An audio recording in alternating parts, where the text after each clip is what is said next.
La saison 2 de The Promised Neverland. C'est simple, la semaine dernière, j'ai posté une vidéo sur pourquoi les protagonistes sont des enfants dans cette série, et un tiers des commentaires, c'était pour me dire que la saison 2 avait tout ruiné. Donc, qu'est-ce qui s'est passé?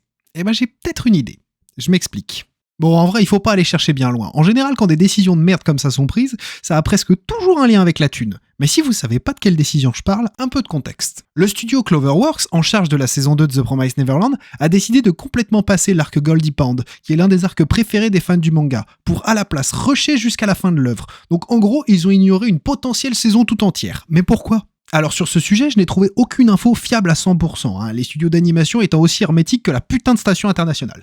Et il va falloir se contenter d'une théorie, ou plutôt deux théories. La première, c'est que le studio Cloverworks avait peur des polémiques qu'auraient pu découler du fait de montrer des enfants avec des armes à feu à la télé, et aurait préféré supprimer les scènes où c'était le cas. Et comme l'arc Goldie Pond en est rempli, c'est lui qui a pris le plus cher. Et la deuxième, c'est que ça serait juste une question de date. Le dernier tome est sorti début octobre 2020, et la saison 2 de l'animé devait sortir dans la foulée fin octobre. Et comme l'animé était surtout là pour attirer du nouveau lecteur pour le manga, il n'avait pas d'intérêt à poursuivre alors que le manga prenait fin. Et au milieu de tout ça, le Covid a pas dû aider. Et même si j'ai pas trouvé de preuve de ce que j'avance, je pense que ces deux raisons justifient assez bien ce qui est arrivé à la fin de The Promised Neverland. Et c'est vraiment dommage.